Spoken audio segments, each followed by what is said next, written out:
Good morning. Good morning. I guess I'm talking about fathers. I'm not teaching, I'm not preaching, anything, but I actually think that as far as being a father, I'm inexperienced, so I may not be able to say what everybody else has said. I can just say not from the standpoint of trying to tell other fathers what to do because I'm so new at this, or have been so new at this, but I can just say a few things what I've learned, and I guess the two things that I've learned the most is, as a father, is, of course, you know how the love chapter says you can have the gift of tongues, you can speak in the tongues of angels, and you can do this. It says, but if I have love, I'm nothing. And I guess the thing I've learned the most is, and it even says, and though I bestow all my goods to feed the poor, and though I give my body to be burned, but have not love, it profits me nothing. You can give your body to be burned, and you can give to the poor, and it shows you can do that and not do it in love, and I guess the thing that I've learned the most is there's a lot of things I can do by force. I can make it happen.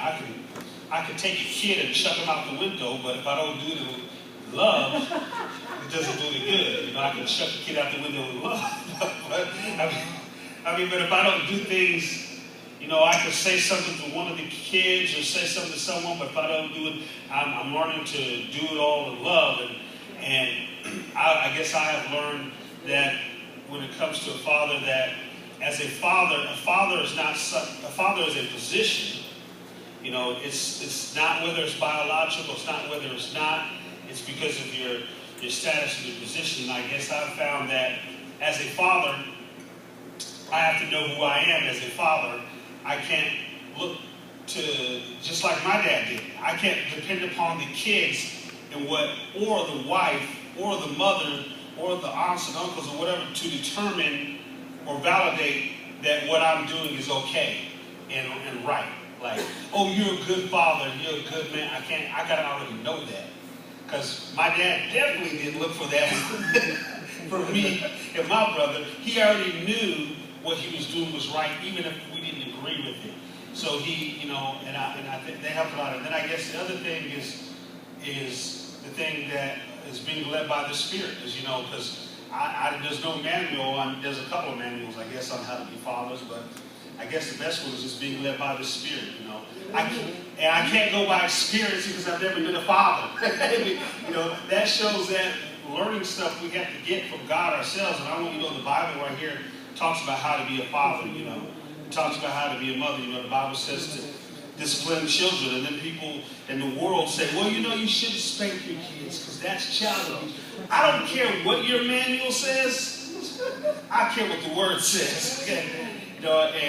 And I guess the last thing the best thing I'll say is that I also I didn't have experience, but I had influence, which was a godly father. That was my dad, and I can't say anything bad about him. And he's a good man. He's my dad's always. I didn't get to say all this on Mother's Day because there was a lot of stuff going on Mother's Day, but I feel the same way about my mother. This is Father's Day. But my dad's always been there for me, no matter what I've been through, whether it's through heaven, through hell, through dirt, through jail, whatever. My dad was there. My father was there. There were times that I went through stuff and I thought, if I burnt the woods down, I was like, he's literally going to disintegrate me and destroy me. But he didn't. There was love there. When I messed up really, because I got more spankings. Don't let Kimberly and don't let Christopher fool you. I got more spankings than all of them put together. So when I did something wrong, I thought I was really in trouble. But my father's love was always there. It was always there. I didn't always agree with him, didn't always like what he did or how he did. I was a young kid. I couldn't comprehend all that. But he had love, and that love meant a lot. And I have to thank my father, and I look up to my dad, and my dad is the guy who guides me. I've always wanted to be like my dad. My brother did too. I don't know if my sister. It seems weird saying that because she's a girl. But anyway, yeah, we all want to be like my father. Because my dad was a pastor, he's a minister. I want to be a minister. My dad's an engineer. I want to be, the stuff I studied in school now is for being engineering type stuff and things and that deal.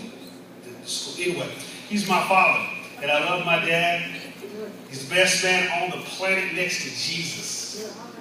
Other people say, oh, my dad's the best dad. They lied. My dad's the best dad. It's my dad. My father's the best father on the planet. So it doesn't matter.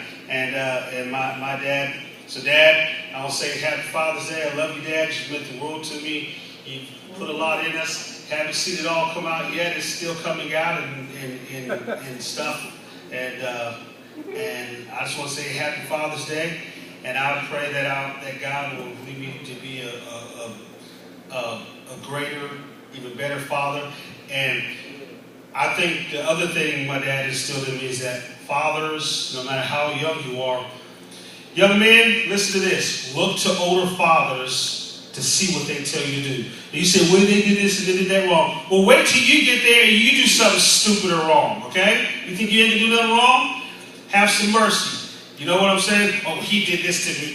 He did that. I can't believe he said this. Who cares? He's a man. I'm not even saying that might be your father. I might just, have mercy, because one guy, Keith Moore told us that always have mercy on other people, because you'll want it when you're up before people or you're doing something, you'll want that mercy. And look to, the Bible says for younger men to look to the fathers and to look to them for guidance. They may not look like you want them to look or do what they want you to do, but that's the way God's done things that I've done.